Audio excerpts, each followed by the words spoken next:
Welcome to another listen or watch of Verbal Autobiography. The I'm Amy Thompson. At this point, you definitely know this, um, and if not, now you do. And I am filming myself putting on makeup every day as a way to multitask, give myself something to learn to edit, listen to myself with.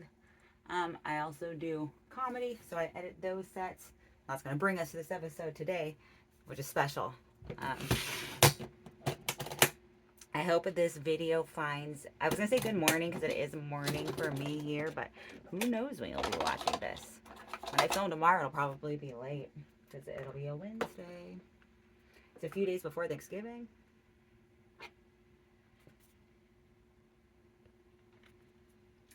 And it's I'm gonna say excited and second at the same time. I'm excited because I got my second question to answer on here, other than the whole book.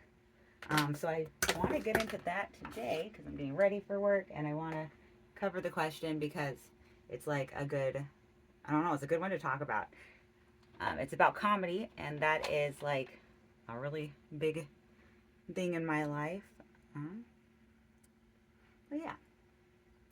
So the question I got was, how do I do comedy shows if I have no friends or social skills? Uh, the question alone, I actually thought had a good comic vibe to it. And if you remember last time, I think I took an entire episode to answer, and we'll see if, because I have like so much of where to start, and I am slow and tired because it is one of the earlier mornings for me, Mondays and Tuesdays, and a lot of Fridays too. All right, so you're definitely not alone. I think that comedy, being something that kind of almost balances out tragedy, like comedy, seems to attract a lot of, for lack of a better word, like tragic people. Like people have had bad things happen to them, or like, I don't know, sad people. And that's not even just for the people doing comedy, but like the fans of comedy too. I think, people like to laugh. They want to go out, and it's nice to have that shared thing. When I started comedy, I had no friends that did comedy. You definitely don't need friends that are in comedy to do comedy. You will make them. Because comedy, at least in Sacramento, can be like an awesome community of people. And I think it's even other areas are more probably competitive, or there's less opportunities. We're pretty lucky in that there's a decent amount of opportunity, and we got a lot of different kinds of people. I've made a ton of friends since starting comedy.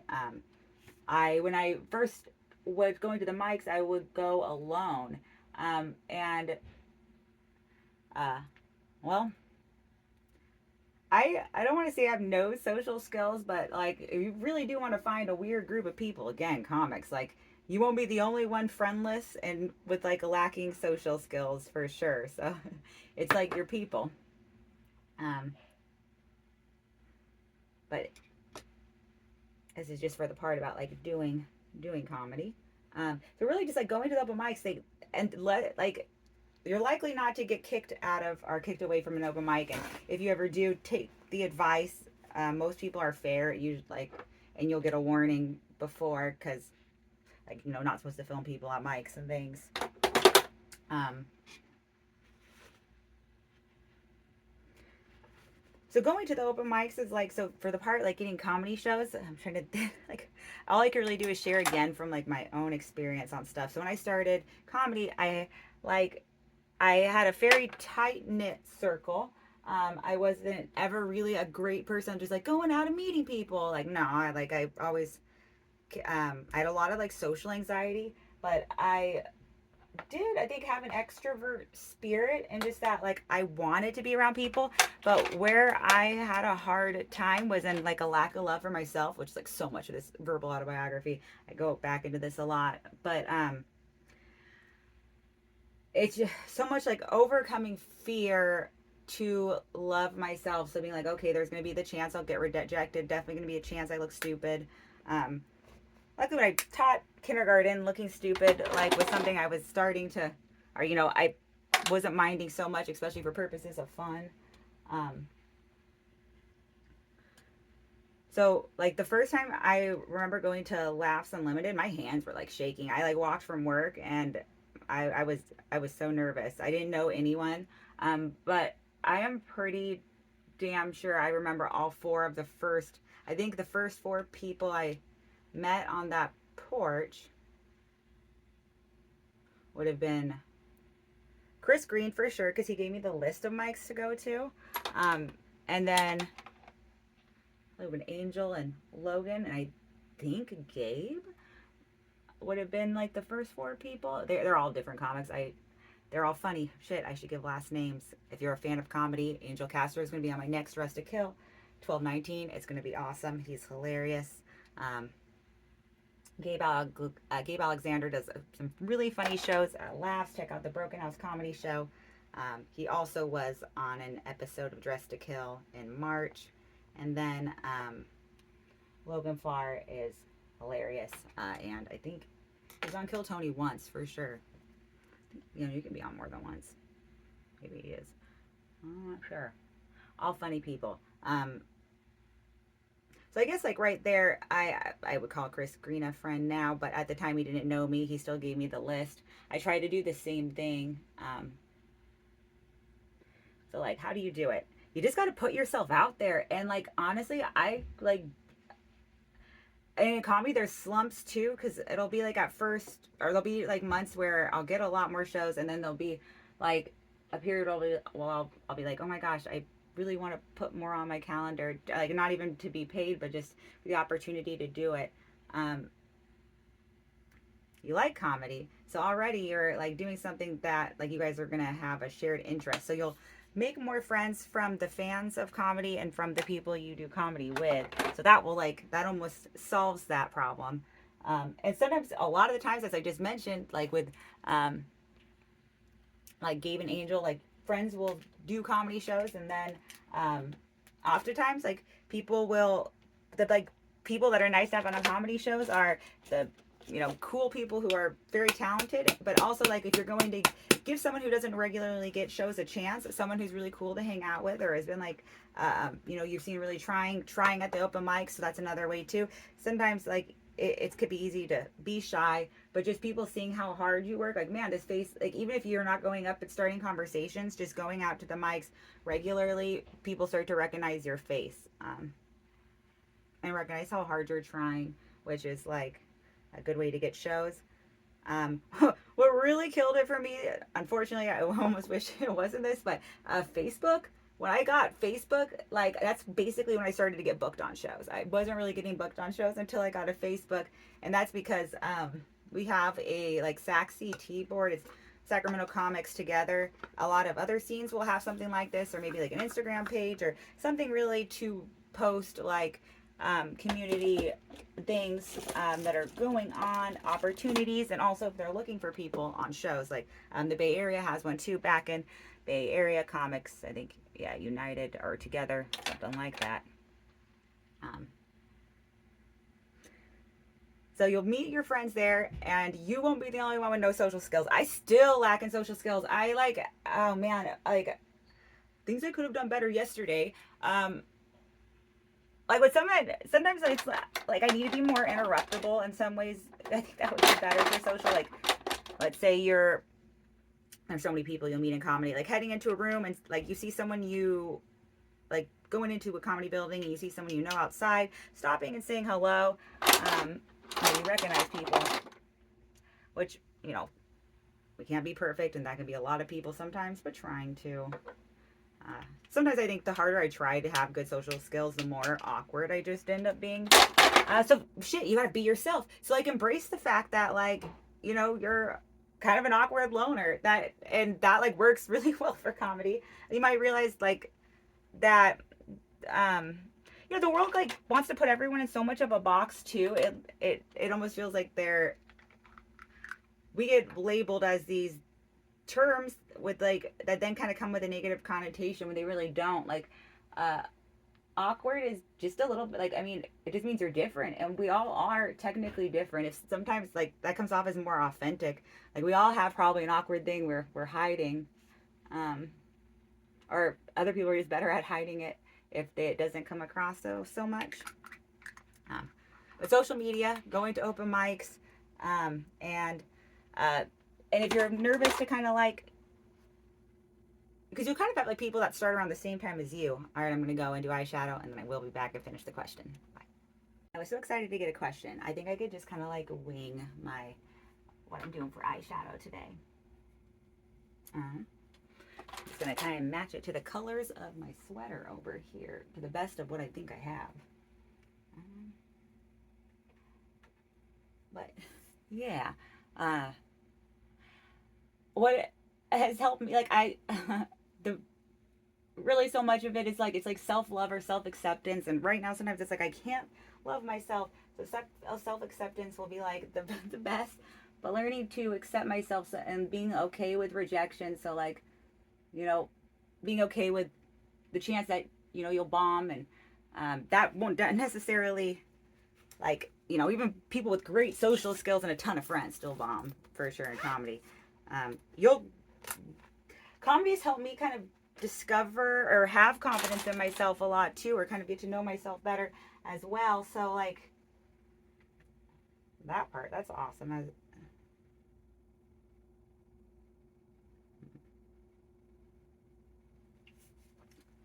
Do some pink too.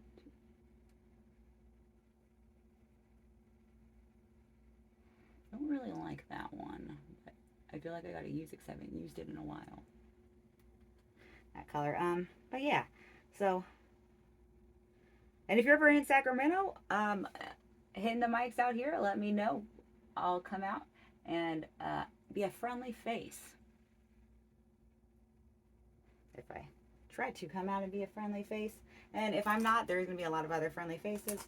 We are pretty friendly folks out here in Sacramento.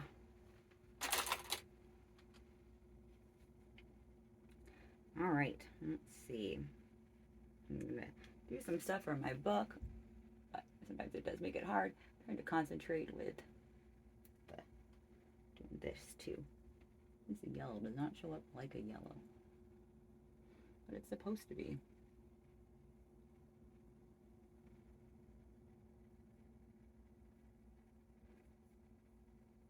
My sister-in-law got me this. Oh wait, no, yeah, she got me this and this. And I have earrings too, but I'm trying to find one of them. I dropped them when getting ready and didn't have time. I crawled around on the floor for a bit, but then I had to give it to the universe and know that it probably just rolled under here and it'll show up, but I can't be late over it.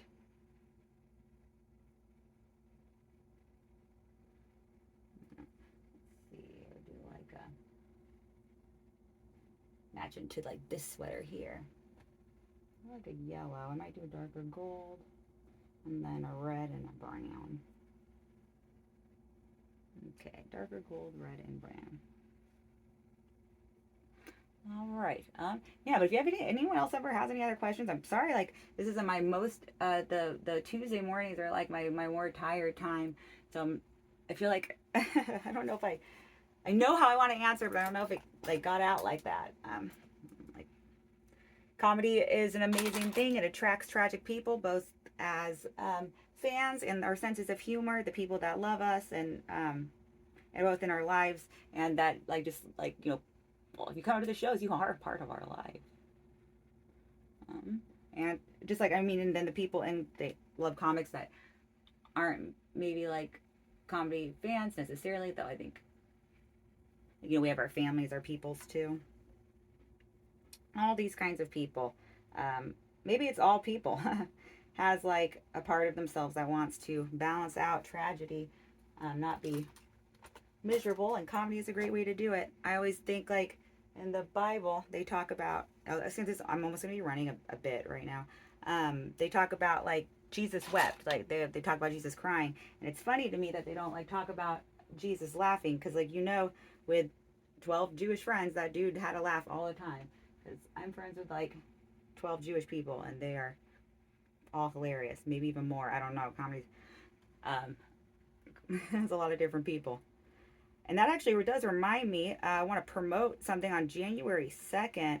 Um, 8 Crazy Nights or 8 Crazy Sets. It's a Hanukkah themed show put on by Dakota Fry, who I've talked about before on here. He's a really good friend of mine, a really good writer, roast battle champ, and all around good person, and also Jewish. And he he put on the show last year. It's like a once a year thing. It was like one of the best comedy shows. Just so much fun. The audience was great. It was so interactive and just like silly. It wasn't even like only comedy. There were like shenanigans and surprises. It was a freaking blast. And I pretty recently found out that he got at the Callback bar, same place I do Dress to Kill. He is getting to do the 8 Crazy Sets show again. So I highly recommend both Dress to Kill 12/19 and then January 2nd, the 8 Crazy Nights one. I don't did it because I am Catholic technically, I guess. I don't have any Jewish material except for what I just said, unless it's about Jesus. It's like not Jewish material. I am not signing up to be on the show, but I am definitely going to be there to be entertained. And last year I was very entertained. That was an awesome show. It was done at the Sesh. R.I.P. the Sesh. Everyone there is still creative. They'll never take away that art that we did. Yeah. So those are some things pluggable. Now I'm gonna look at my little book thing. Ooh, you know, actually, what would be, because there's that green on that sweater I just held up. I have like a green eyeshadow, or not eyeshadow, but pencil that would match that, like, perfect. Most blessed, hella sweet. It's a Batman one.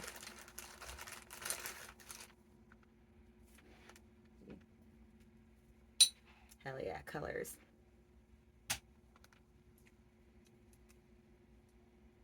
I love colors.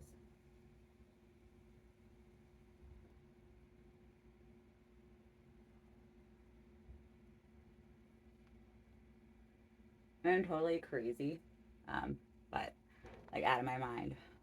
For the sake of God, a creator. And I'm pretty sure the creator told me that if I lived, I would have lots of colors in my life. And I do. Look at my room. My room wasn't a rainbow at the time. I guess I had to ask for and create and find color, but it comes together. It all does come together.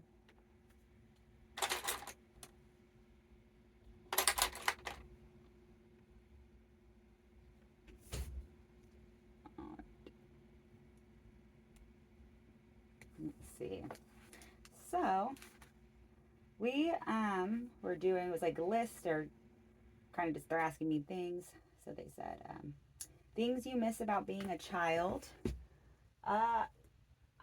Before I got depression, like I've been trying to refine the confidence in myself that I had, because I was like a fairly like happier like it was really easy for me to make friends.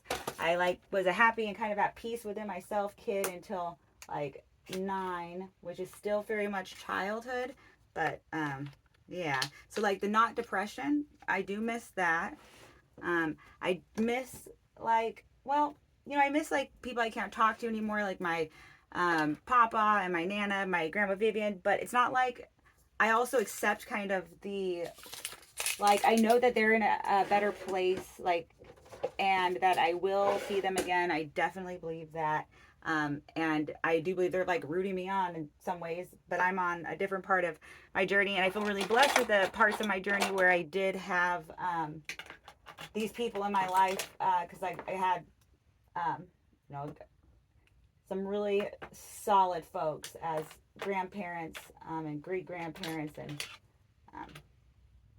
even great aunts and uncles in my life, for sure. Yeah, it's like think about my nana is with so many of her brothers and sisters now who have passed, and like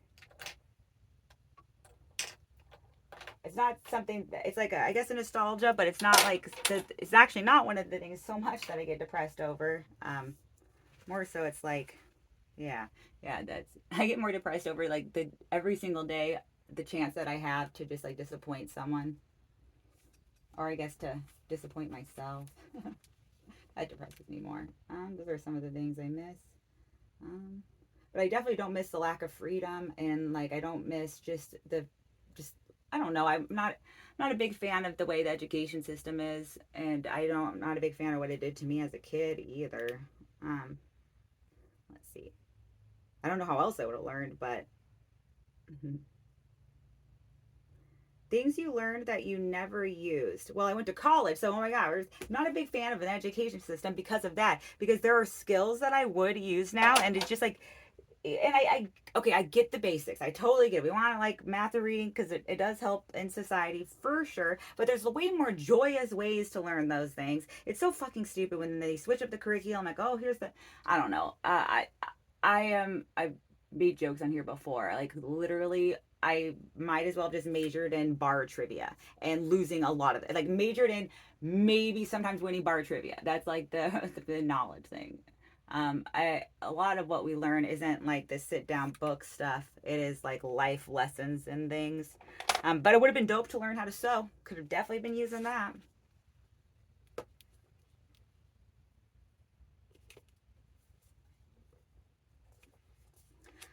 When someone says blank, you think. So yeah, we did this before, and this time it was E words. Last time it was D words. We definitely have a theme. I'm gonna call it alphabetical order.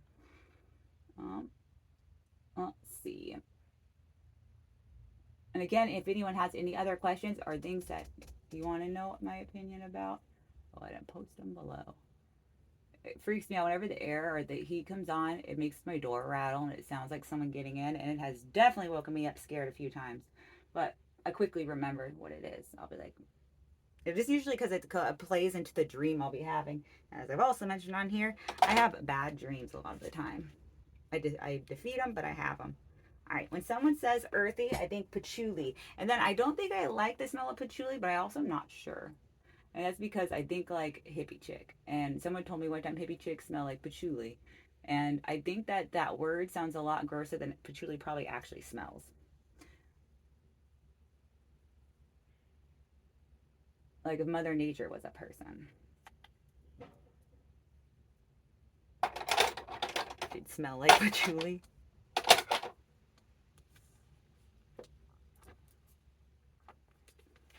Let's see what we're at for time. Oh, yeah, like 2 minutes. All right. When someone says easy, I think like, hell yeah, I could use more easy things. I wish there was more things in life I could solve with a push of a button. I like it when things are easy, but I know that easy things don't necessarily may help us to grow and learn. But sometimes they do. Sometimes just to appreciate the fact that it's easy. Learn to be grateful that I got a need that something's easy. But so much is hard. Or at least I make it out to be. Or I feel it too much.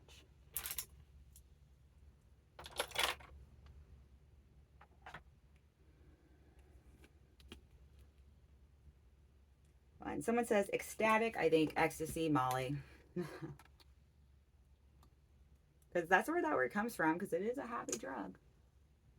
There's a reason they don't call cocaine happy, because it's like an okay. It's a not worth dying over drug. But we haven't had real. What? Well, I've had some. I don't know. Things with the snow are a little sketch since people can die. For high, that's like, eh. I have a whole thing where they call it yayo because you do a line and you're like, yay, oh, 10, 20 minutes later, if it's even good. All right, this means I am late, but I'm not because I am just spraying my face and done. However, I want to add some gold sparkles because I am that girl. And sparkles are in season.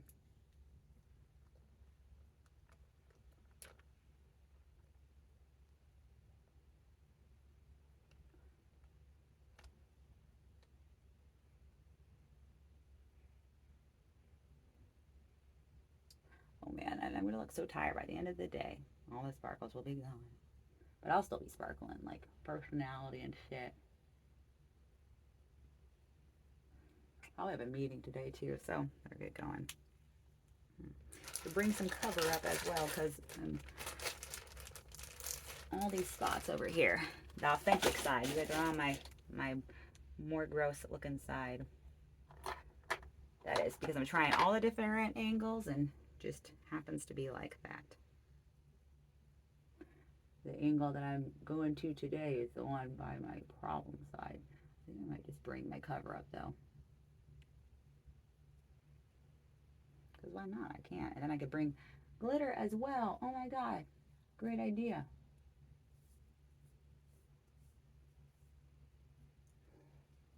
I know it's supposed to be like, these are supposed to be interactive, but first of all, I'm like banned on live, so I can't even be interactive. I think you have to have so many people on YouTube following you before they fucks with you like that. And I don't really know what I got. Thank you guys for watching this. Again, if you have any questions, I would love to answer them as bestly as I can, which it's almost it. Yeah, as best as I can. Definitely had questions that are good shit to think about. Reflect on even for myself. That's all I can kind of go on is what helped me. And I definitely did, after I started to go out to comedy more and meet a lot of other really socially awkward people to become friends with, I did all that also helped with like the confidence of me embracing my own awkwardness. Okie dokie, artichoke. This has been Verbal Autobiography. Another day where Amy gets ready. Thank you for living. And thank you for loving, because that is the purpose and it makes the world a better place. And even thank you for loving yourself. That is sometimes the hardest. There are so many people I know that have a way harder time loving themselves. All right. Stay creative, cunts.